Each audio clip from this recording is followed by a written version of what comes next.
We got some real big news on all of the Red Sox pitching injuries.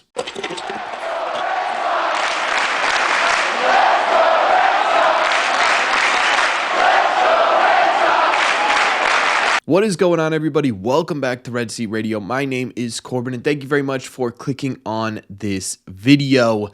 Ladies and gentlemen, the Red Sox won a game last night. It feels like it's been forever since the Red Sox won a game, and they looked really good last night. Hopefully, this is something that maybe they could continue to do. It's a lot more fun watching these games when the Red Sox win than when the Red Sox lose, and one thing that could help them with that is getting their pitching staff fully healthy. Well, we got a ton of updates that we're going to go over today on basically every single pitcher currently on the Red Sox IL and when they're going to be back with this team. And a lot of them are really big steps, including one with Richard Fitz, who has been on the IL for almost a month now, if you can believe that. He ended up on the IL back on April 13th. Well, he's finally making some strides to get himself off the injured list because earlier this week, according to Christopher Smith of Mass Live, which we're going to link his full article down below so you can take a look at all of the updates for the Red Sox injury reports, Richard Fitz threw his first bullpen in nearly a month. He's also scheduled to have another bullpen session today, which is a really big step.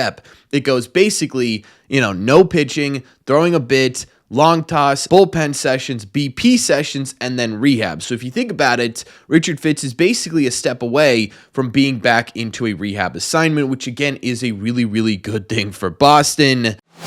And apparently with this injury, it was a lot more serious, at least initially, than I think all of us really realized, right? There wasn't a ton of super big concern over Richard Fitz when he went onto the IL. I guess there was some concern internally because also when talking about Richard Fitz, Alex Cora had to say, quote, "Feeling a lot better. From his situation in the beginning, we were very scared, and now we feel very comfortable with where he's at. Not sure when he goes on a rehab assignment, but he's in a good place." I didn't realize it was anything sort of serious to the point where the Red Sox were really nervous about what his conclusion for the season would end up looking like.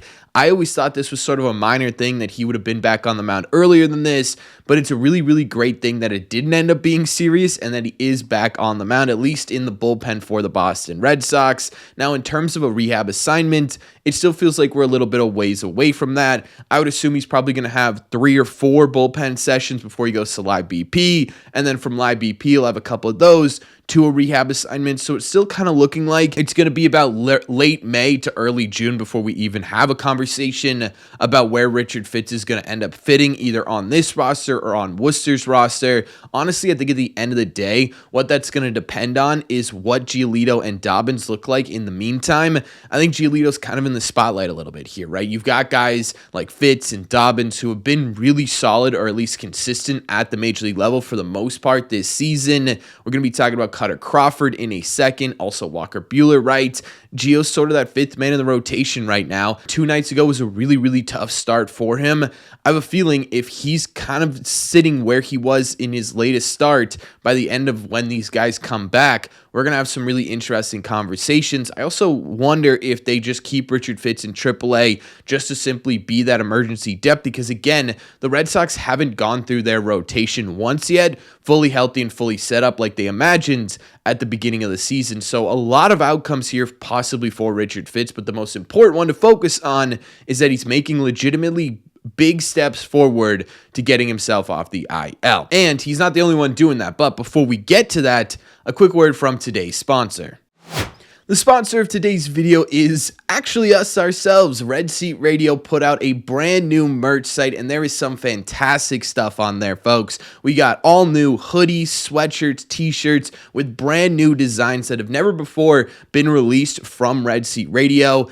We got a ton of great stuff there. Brand new hats that are embroidered this time. There are a ton of fun things going on with the new Red Seat Radio merch. If you guys want to check it out, the link for the merchandise site will be both in the description and the comment section of this video, or you could just head over to the store tab on YouTube and click on some of the merch there to get yourself over to the site. This is some of the most proud I've been of something we put out on this channel, so I really hope you guys enjoy it. Again, links in the description or the comment section. Thank you very much to, I guess, me for sponsoring this one. Let's get back to the video.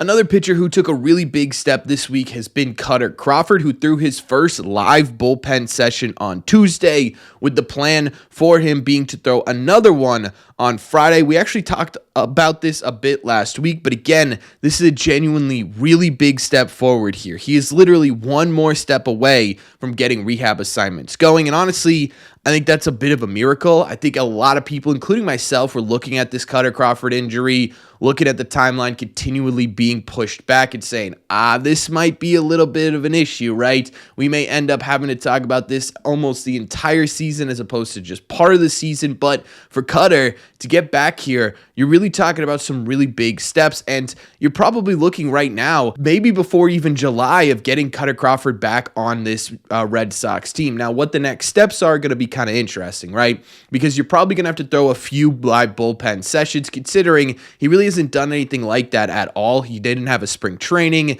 He's been sort of rehabbing for most part down in Fort Myers, right? He hasn't really had any sort of live batter experience so far this season at all. So they're probably going to take his time, I would guess a pretty decent amount here with getting him back on the mound in terms of a rehab assignment, but it's sort of like that light at the end of the tunnel, right? You could start to see that light for Kutter Crawford. It's starting to look like, hey, you may be getting him back mid to late June, which again is absolutely fantastic considering what kind of injury he had. Now, Alex Cora did speak a little bit about this, and he did say he doesn't believe that he's close to a rehab assignment at this point, but again, not too far off from seeing him on the mound in Portland and Worcester.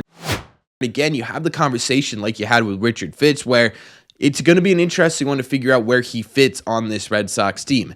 Right now, it kind of looks like you could really use a Kutter Crawford in your bullpen, but you could also kind of use him in your rotation as well. And maybe when he gets healthy, the Red Sox genuinely have a conversation about finally putting together a six-man rotation, which at this point in the season, especially with how the rotation has been in terms of its health throughout the year, I would say isn't a bad idea at all, right? You, again, have not had one singular turn through a rotation right now. Every single turn here, it's someone going down with something or someone having to try and get back. You had Bello and Giolito, then you had Buehler, then now you have Kutter Crawford, Richard Fitz, right? You got all these guys who just simply couldn't stay on the mound. Once Kutter Crawford gets healthy, you have the opportunity here to go into a six-man rotation. With the injuries you've had so far this season, it could help prevent some future ones down the road. I don't hate that idea at all at this point. Kutter Crawford could be a really big part of that. Again, you could also point back to Giolito. How does he do? Is this something where, hey, maybe Kutter comes back and Giolito's relegated to the bullpen? I don't know. Right? I have no idea,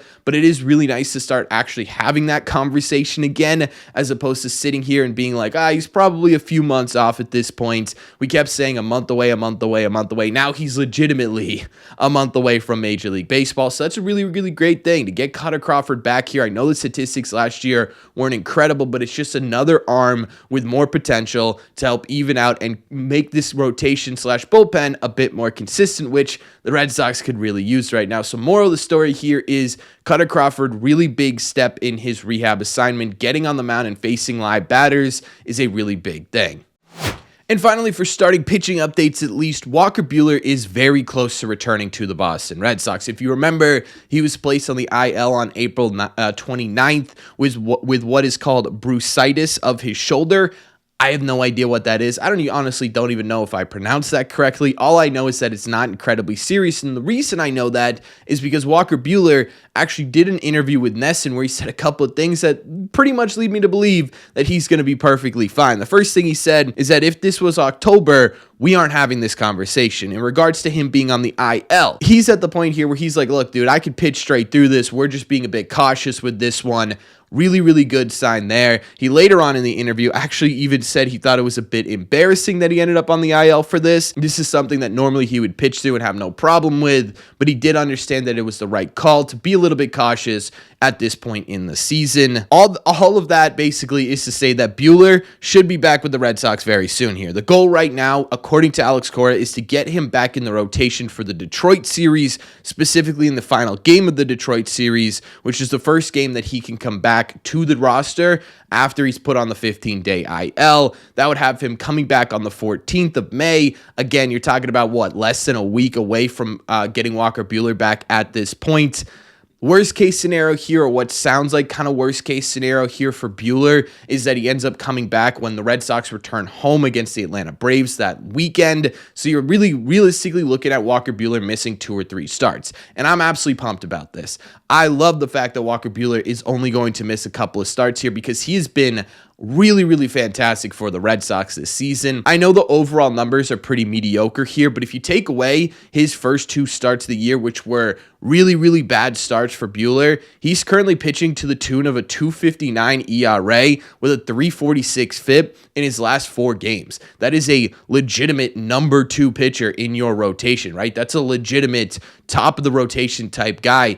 And right now, the Red Sox could really use that. What he was bringing to this rotation was legitimate consistency, right? You essentially went Crochet, Buehler, it was kind of a powerhouse duo, right? You were winning games with Walker Buehler on the mounds.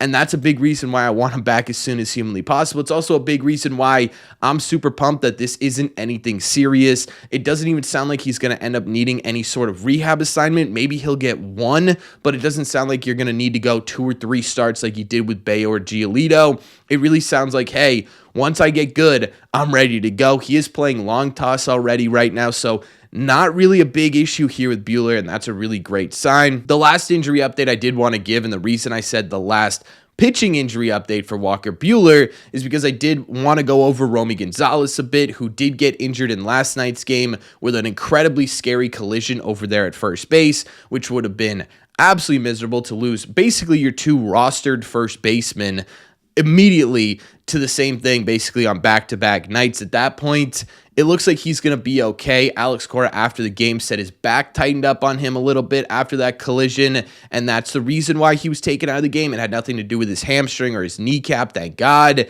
Right now, he's day-to-day. He'll probably miss a couple of games here and then get right back into the lineup. And again, surprisingly, Romy Gonzalez has been kind of an important bat for the Red Sox, at least since Christian Casas has gone down in the last couple of days. So really great news that he is not injured. I think overall, looking at these injuries as a whole, the Red Sox are in a good spot, right? Ideally, the best spot for them to be in would be to have all of these guys healthy and having a whole lot of conversations about where they fit on the roster. Because that's not reality right now, I think it's a really good thing that these injury updates are all big moves in a positive direction, right? Kutter making big moves, Fitz making big moves, Buehler not really big moves because he was never really seriously injured, but still, right? You get him back as soon as humanly possible.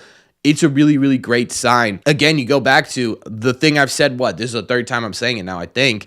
The Red Sox haven't had one turn through the rotation where they've been fully healthy. Right now, it's looking like that's becoming more of a possibility. You're getting Buehler back soon. Cutter's not too far behind him. Fitz isn't too far behind him. You're going to be able to have these conversations, hopefully, knock on wood, at some point in the near future, and that's a really great place for the Red Sox to be. I don't know what that ends up looking like, but it's a much better conversation to have, hey, how do you fit all these guys on the roster, than it is, hey, who's going to start our 5th game this season? So I'm really jacked up about these injury updates. I think it's a really positive one, but that's just my opinion, so let me know in the comment section down below. What do you guys think about these? What do you think about all the injury updates? Is there anyone here who stands out to you more than the others? So you're saying the Red Sox need this guy back and they need this guy back now. Let me know all your thoughts down below. As always, if you made it to the end of this video, do me a favor. Make sure you guys have hit that subscribe button if you haven't already. If you're new here, we talk Red Sox content almost every single day. Also, make sure you guys have hit the like button on this video as well. It just simply helps out a ton, and it's the best way to let me know you're enjoying the content. Don't forget, if you guys want to listen instead of watch these episodes, all you got to do is head over to your favorite podcasting app and look up Red Seat Radio. Also, don't forget, brand new merch, ladies and gentlemen. Some of the coolest things I think we're ever going to put out on this channel. So take a look at that in the description of the comment section or just the store tab on the YouTube channel. Thank you all very much for clicking on this one, and I will see you in the Red Seats.